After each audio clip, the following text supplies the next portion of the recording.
Bem-vindo, pessoal, mais um Hoje à Noite. Hoje aqui eu tenho o prazer de receber o Sérgio Pererê. Muito obrigado, cara. Uma das coisas boas de gravar com artistas é isso, cara. Você gravar com pessoas que a gente admira. Parabéns pelo seu trabalho, cara. Eu sou fã seu aí, viu, cara? Então hoje a gente vai bater um papo aqui, cara. Ontem você teve um show recente ontem, foi no... Ontem foi na Oca Livre. Oca Livre, cara. Como é que foi isso aí? Já saí de ontem, já vi entrevista, acordar cedo. Pô, mas ontem eu já saí de um, já fui dar uma canja no outro. Na verdade, essa coisa da arte, assim, a gente é um trabalho, mas é também a nossa alegria, né? Porque do jeito que a coisa anda, a gente fazer arte é o jeito da gente ficar vivo, né? Então, fazer show, fazer entrevista, isso tudo deixa manter a gente pulsante. Já tem data marcada já na Serra do Cipó, no festival, né? É, Serra do Cipó, né? 16 amanhã, né? 12º Cipó Cultural, exatamente. Isso aí, festa tambor, tem festeja tambor mineiro ainda. Já é domingo, ou seja, a semana bombando. Semana corridinha, mas é sempre, eu prefiro assim, gosto da correria. Acho assim que fica legal. Às vezes fica um pouquinho afastado da família no tempo, mas depois tira o tempo perdido. A opção de fazer arte, ela é também um sacrifício, ela é um prazer e um sacrifício. Ao fazer essa opção, você está se dispondo a perder um tanto de coisa da vida normal. Com certeza. Né? Essa coisa os dias comemorativos com a família. As viagens, às vezes fica semana fora. E aquela questão também de que o artista, ele não é um trabalhador que ele tem um salário que ele recebe no dia tal. Pode variar. Né? É correndo atrás todo dia do pão, né? Então é uma opção. Um exemplo disso do que a arte ela te dá, mas também às vezes ela te afasta um pouquinho, é a rotina simples que você tinha antes. Por exemplo, a gente chegou aqui no Parque Municipal, você comentou comigo, não, havia um tempo que eu não vinha aqui ver essa paisagem bonita e tal, né? Tem isso também, né? Você sai da rotina. E o que eu acho muito bom, na verdade. É bom, com certeza. Porque aí você aprende também a sentir saudade de umas coisas simples. Você fica... Igual uma coisa que é muito interessante é quando você pega um circuito de viagem para outros países e começa a sentir saudade do arroz com feijão. Isso é muito legal. Isso é muito bom. Porque você passa a vida inteira comendo arroz com feijão e aquilo é normal. Quando você fica longe disso, você vai encontrar valores onde você nunca deu valor durante a vida inteira, né? A gente está falando de viagem. Meu primeiro contato com você foi no início do ano. Você estava em uma viagem ao Canadá, né? Canadá. Você foi fazer o quê? Foi um festival lá? Que você Ali eu fiz alguns festivais. Eu tinha feito um festival chamado Nuits d'Afrique em Montreal. E fiz um festival chamado... Eu não lembro o nome, mas era um festival de folk music em Cambridge. Fiz um outro festival numa cidade chamada... Não, cara, tanta... E como é que é essa satisfação, cara, de ser convidado? Porque quando você já é reconhecido na cidade, no seu bairro, na cidade, já é uma maravilha, né? E quando você é chamado para atuar lá fora, cara, como é que é isso? É bom? Na verdade, eu acho que cada reconhecimento é uma pétala. É uma joia na nossa vida, é uma pena no nosso cocar, né? Seja ele na nossa cidade, seja ele no nosso país, seja de fora. Porque quando a gente faz a opção de fazer, eu no meu caso, eu canto a minha música. Eu vou lá pro Canadá, eu canto a minha música. Eu vou pra China, canto a minha música. Do mesmo jeito, sem adaptar aquela cultura. Então, assim, é um negócio que cada hora, a cada vez que você sobe no palco e quando você vê que aquilo deu certo, dá uma sensação de gratidão e de que valeu a pena a loucura de ter topado esse caminho, sabe? Por exemplo, em Montreal eu já tinha feito show lá, já tinha feito uma vez. Mas essa outra cidade, Cambridge, eu nunca tinha ido. E é um público mais velho, a cidade é uma cidade mais velha, um cara jovem lá tem 50 anos. É mesmo? E a moçada ali, sabe, acesa. Em 2 dias, olha que coisa louca. Mesmo? Em 2 dias eu fiz 7 shows. Em 2 dias. Desculpa, eu pus pra colocar meu telefone aqui, só fica tranquilo aí, pra ficar mais à vontade. Tá beleza. Em 2 dias eu fiz 7 shows nessa cidade, porque tudo no mesmo festival. E todos os shows tinha muito público e as pessoas estavam em todos os shows que legal, muito a fim de ver aquilo, de entender aquilo. valorizar, prestar atenção no que você está fazendo, né? Então, assim, isso na verdade é um negócio que a gente fica feliz, né? Dá a sensação de que valeu a pena até aqui. Porque eu já vi outras entrevistas suas que você foi influenciado pelo seu pai, que seu pai também era cantor, né? Era artista. E o estilo era o mesmo? Ele já cantava o mesmo estilo de música? Não, cara, meu pai era um seresteiro, né? Meu pai, ele era um cara eclético, né? Ele não era músico profissional, mas ele tinha uma extensão vocal que era impressionante, tocava violão. E meu pai era seresteiro, então ele é de uma época de grandes cantores, assim, onde a voz era uma coisa muito bem trabalhada, da época de Silvio Caldas, Orlando Silva. Onde era até difícil de viver de música também, né, no caso, né? Viver de música sempre foi difícil. Mas meu pai, ele realmente não vivia de música, não. Ele não era músico profissional. Só que ele tinha uma qualidade vocal que era... E um repertório. Ele movimento com a música. Ele conhecia tudo de música. Mas eu falo assim, ele estava inserido na música afro, não? Não, era música geral. Meu pai, ele era seresta. Ele conhecia muito do samba canção, valsa, tango, legal, bolero. E o samba, quando ele falava de samba, ele falava de várias variedades, né? Várias samba canção, samba de break, samba show. Você chegou aí a algumas apresentações dele? A gente sempre estava junto. Sempre estava junto? Porque ele fazia coisas juntos. Ele tinha um parceiro dele que era o seu Zezinho, né? Então eles faziam coisa meio que... Eles ensaiavam o tempo todo lá em casa. E às vezes era uma pessoa... Eles iam tocar na casa de uma família que gostava muito de música. Então eu tocava pandeiro junto com eles. Sim, não. Então Mas não cantava, não tinha coragem de cantar, não. Perto dele, não. Eu só via ali. É mesmo? Não, era outro a questão da voz, de você dedicar mais ao seu estilo, foi no que período ali na vida dele? Isso foi na verdade, logo a música, como é que eu vou dizer, a influência africana na minha vida, ela já começa muito novo. Mas então nesse início você já tinha essa ideia do ativismo, da ideia? Muito novo, pra você ter uma ideia, inclusive hoje eu falo, hoje eu sou só artista. E naturalmente, através da minha arte, eu dou meus recados. Com certeza. Eu falo das coisas que eu não concordo. Mas quando eu tinha 9 anos de idade, cara, eu era militante. É mesmo? De assistir reunião de movimento negro, de ir pra manifestação na rua.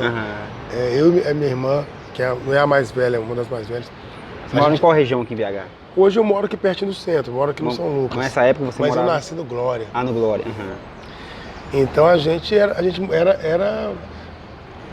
não só a cultura, mas como a política e as questões raciais, a gente já estava muito antenado.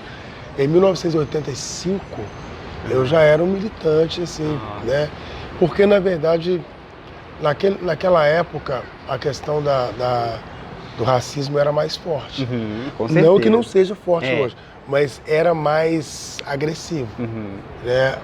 Todas as questões que hoje estão em pauta, as questões de racismo, questão de gênero, em 1985 era tudo pior. Era tudo pior. Então a gente tinha que brigar mais, né? E um pouquinho antes ainda você viveu a ditadura ainda também, né? Então, aí pra você ver, aí maximizava as coisas. O período que eu peguei já era depois da ditadura, mas ainda assim as coisas eram muito... Era muito violento, o machismo era muito presente, a homofobia era muito presente, inclusive assim, era normal. A homofobia era normal. Porque hoje as pessoas, né? Quando um cara é homofóbico, as pessoas criticam. Naquela época não, era normal. As pessoas aceitavam que as pessoas eram homofóbicas. Então assim, a gente viu... Os anos 80 foram anos muito delicados. Então, naturalmente, eu passei a entender a arte como uma forma de ir contra essas questões todas, né? De lutar também, né? Hoje, assim, eu vejo muita gente entrando pra arte por causa dos reality shows e tal. Eu acho isso uma ilusão muito grande. A arte, ela tem que ser também a nossa forma de lutar. Ela é a nossa forma de dar o nosso recado, é a nossa forma de de se sentir feliz, mas era a forma também de a gente falar o que a gente concorda e o que não concorda. Você comentou dos reality shows aí, a sua voz ela é bem característica, né? Qualquer lugar que se você ouvir, dá pra perceber que é você. Isso. O que é interessante, né? Quando a pessoa tem a identidade dela. Você acha que, então, essa questão do... Eu também percebo isso, que a música está chegando num nível que as pessoas estão esquecendo da característica de raiz e só querendo montar aquele estereótipo que você só chega lá em cima e fica lá quietinho, lá no pop. Seria mais ou menos isso, né? Eu fico um pouco triste, porque assim, e é até interessante poder falar, eu não tenho problema de falar isso abertamente, porque eu acho que esse universo dos reality shows aí de canto, eu sinto que eles fazem mal para a conjuntura musical mesmo, né? Que aí todo mundo fica Eles têm um padrão de voz, exatamente, né? Sonhando em chegar num lugar. Mas na verdade a construção artística é uma construção de uma vida. É isso que você fala, né? Hoje eu vivo uma coisa que é muito interessante. Eu não preciso provar que atinjo uma nota mais alta ou mais grave. As pessoas que já me acompanham, elas acompanham por causa de algo que eu digo. Do conjunto, todo o conjunto, né? E assim, eu não preciso ficar fazendo firulas, porque elas já reconhecem meu timbre. É a minha assinatura. Então assim, essa coisa de não precisar provar e não precisar ganhar, é a melhor coisa, cara. A gente foi treinado a vida inteira que você tem que vencer na vida, mas por que talvez a gente não pensar, vamos parar de pensar em vencer e vamos procurar só viver. Imagina isso, viver, planar um pouco, sem ficar... Mas você acha também que essa questão também é mais a escravidão do capitalismo, onde a pessoa, ela quer viver da arte, mas ela não quer viver o suficiente para viver em família, na cidade, ela quer viver para conhecer o mundo, comprar Ferrari, comprar um apartamento na cobertura. Você acha que pode ser isso também? Tem isso também, mas a arte, viver de arte é muito difícil. Então assim, eu consigo entender totalmente quando um artista ele vai buscar um reality show, é porque ele está buscando uma forma de conseguir viver de fato. Sobreviver. Porque é muito difícil. Se eu vejo assim, na maioria dos artistas que você vê, a maioria não consegue sobreviver da arte. É uma coisa que não é fácil. São poucos mesmo que conseguem sobreviver dela. E aí, esses reality shows, eles oferecem ali uma oportunidade da pessoa mostrar o trabalho no âmbito maior e ser mais... Ou seja, eu consigo entender que é uma busca de tentar ampliar o campo de trabalho. Só que é injusto, porque ele vai colocar a pessoa no coliseu, entendeu? Para poder, uma coisa de gladiador, para ganhar do... Isso é uma ilusão. É uma ilusão, porque na verdade, dentro da história da arte, o que atrai o público mais do que tudo são as junções. Você pode observar que na música do mundo, os grandes artistas vêm de coletivos. Nós estamos falando de Michael Jackson, que vem do Jackson 5, entendeu?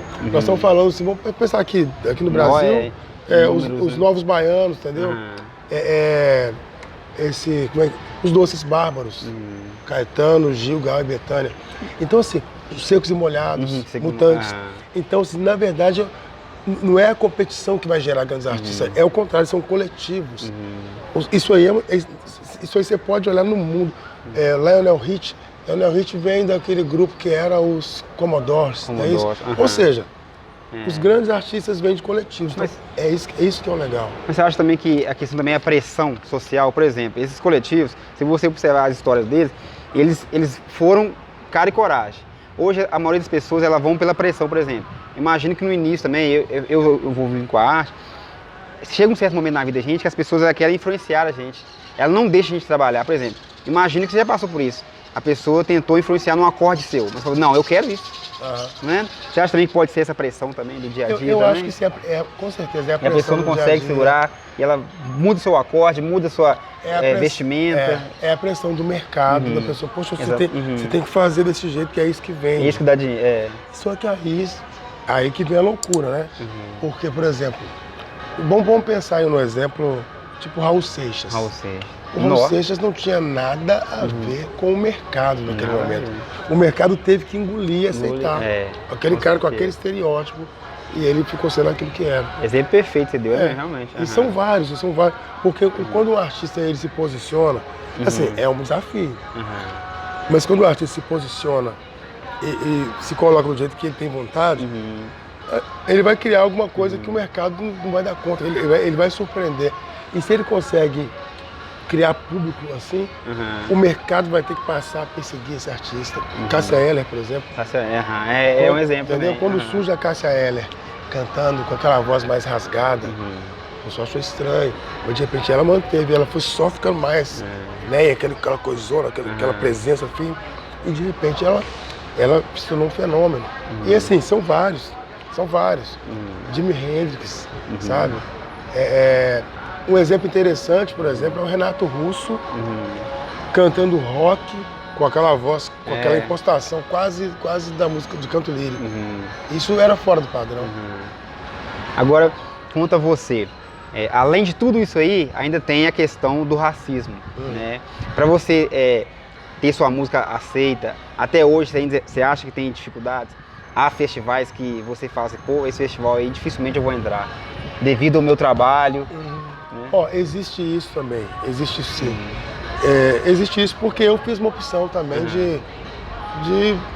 existe uma parcela da minha música que ela é muito voltada para a questão étnica mesmo. Eu gosto da sonoridade africana, né? Então isso naturalmente... Você usa vários instrumentos diferentes e tal. Então isso aí faz parte dessa coisa da opção que eu fiz de trazer uma sonoridade africana que vai dar uma limitada, mas ao mesmo tempo que ela me limita, ela me abre um tipo de campo que é só meu, né? Então, às vezes, eu nem sei, nesse sentido, eu nem consigo considerar que é uma questão do racismo, não. É uma questão de que, uma opção de vida que eu fiz. Que se eu tivesse optado por cantar sertanejo, por exemplo, eu ia ter que obedecer alguns padrões ali. Então, ali eu estaria... claro, por exemplo, você não vai, é muito difícil você ter cantores negros no sertanejo. Né? Isso aí é uma real. Mas se eu tivesse optado por sertanejo, eu ia estar buscando esses lugares, né? Mas eu fiz uma opção. E eu acho interessante também que você usa instrumentos com som assim, maravilhosos. São, à primeira vista, causa estranheza e depois admiração. Como que foi você inserir isso, né, na sua música? E onde que você arruma esses instrumentos? Exatamente. Por exemplo, tem coisa que eu trago... Cada vez que eu viajo para algum lugar, eu faço meus shows, faço a minha temporada de show. E no dia de folga que tem, quando tem, eu pergunto para alguém onde é que tem uma loja de instrumentos daqui. Aí eu vou conhecer o que é que tem do lugar. Aí eu vou para a China, aí não tem show hoje, saio para ver, aí eu trago coisa. Eu fui, por exemplo, para Nova Zelândia, aí eu falei, o que que tem? Procurei lá o que que tinha lá. Quando eu fui para Angola também, procurei saber o que tinha, para Moçambique. Então, cada lugar que eu vou, eu tento descobrir o que tem de instrumento do lugar. Então é isso que... Por isso que você, há vários momentos no clipe seu, no seu show, você apresenta alguns instrumentos diferentes. Entendi. Isso aí desde pequeno eu tenho essa viagem. Eu gosto de tocar coisa, eu gosto de tocar coisa... Você tentou alguma experiência, criar algum instrumento, uma coisa assim? Você tentou isso? Criar, não. Alguma parte, algum momento da sua vida, da sua carreira? Eu nunca tive esse talento aí, não. Mas, por exemplo, hoje eu toco em biras, né, que são aqueles instrumentos de lâmina, que aí tem um cara aqui em São Paulo que já faz esses instrumentos. Então assim, aos poucos eu vou também achando pessoas aqui fazendo as coisas, né? Tem coisa que eu ganho, tem coisa que a pessoa viajou, cara, eu tô aqui no país tal, achando o negócio da sua cara, só pode trazer. Então, assim, legal. Eu gosto dessa coisa, de buscar uma sonoridade diferente sempre. Pessoal, só um minutinho, vou fazer um breve intervalo aqui, tá? Rapidinho.